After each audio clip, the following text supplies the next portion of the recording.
बिंजारपुर थानारू न्याय न पाई जिला आरक्षी अधीक्षक कार्यालय आगे सपरिवार धारणा बसिले। घटनारू प्रकाश बिंजारपुर थाना अंतर्गत बाछड़ बामदेवपुर ग्रामर विकास चंद्र धड़ घर दिन दीपर चोरी होता। यही चोरीर दृश्य सीसीटीवी कैमेरा रे कैद होता, जहाँकि श्री धड़ सुदूर दिल्ली रे थाई एही चोरी दृश्य को देखी पुलिस सहायता नंबर 112 को कॉल करथिले। घटना परे विकास चंद्र धड़ मां बिंजारपुर थाना रे एक लिखित एतला देइथिले, मात्र एही एतला को बिंजारपुर पुलिस पंजीकरण करि नथिले। बिंजारपुर पुलिस ठारू कोनोसी न्याय न पाई श्री धड़ जिला आरक्षी अधीक्षक को भेटी न्याय भिक्षा करथिले ओ तांको परामर्श क्रमे बिंजारपुर थाना रे सानी एतला दायर करिया को जाइथिले।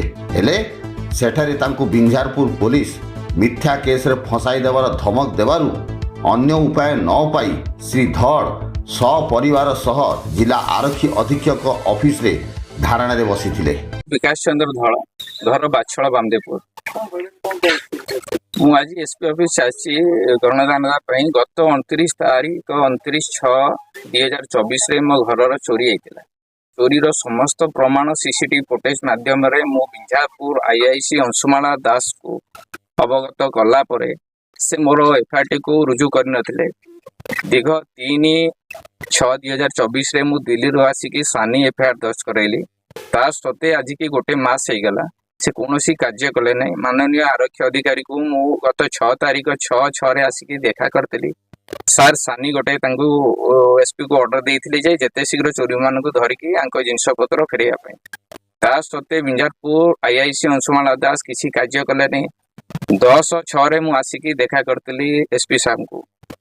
से सानी फेर गोटे कहले आईएएस को जेते शीघ्र एमानकर कार्य करंतु मु आंको पठौछि आपण पाखको। मु सार को कथा माने की पहुंचला परे बिंजारपुर थाना रे आईआईसी पब्लिक सामना रे मो रिपोर्ट को धरिकी मते मिसबिहेव करले।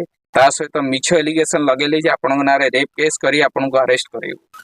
आज पर्यंत मोर समस्त चोरी 6 लाख टंकार सुना गहना आ नगद कैश 50,000 अन्य जिनिस मु एफआईआर दर्शेवा सते से गोटे मिछ एफआईआर रुजु कले। मोर 6 लाख टंकार सुना गहना को 40,000 टंका पकेले। ता सहित मोर सीसीटीवी रो फुटेज जो डिवाइस करिका जाइछि ता एफआईआर रे दर्शेले नाही। मिछ एलिगेशन लगेई बारंबार थाना गोडाकी मते धमक दउचंती। मोर कोनोसी कार्य करिनाथि मु न्याय न पाइबारु आज मु आसी एठी मानविकता गणधारणा देवी एसपी सांको पाखरे। आगामी दिन में मु ए गणधारणा बसमी न्याय पाई उच्च जहाँ आईनगत अनुसार हम मु न्याय पाई एठी गणधारणा बसमी एसपी सांको पाखरे। कहीं नुआ आईआईसी आसिला सत्ते तांको 2 थर अवगत करेली सी एपर्यंत कोनोसी कार्य करूना। मु न्याय न पाइबारु आज मोर सपरिवार को धरिकी मु एसपी सांको पाखरे आसी गणधारणा।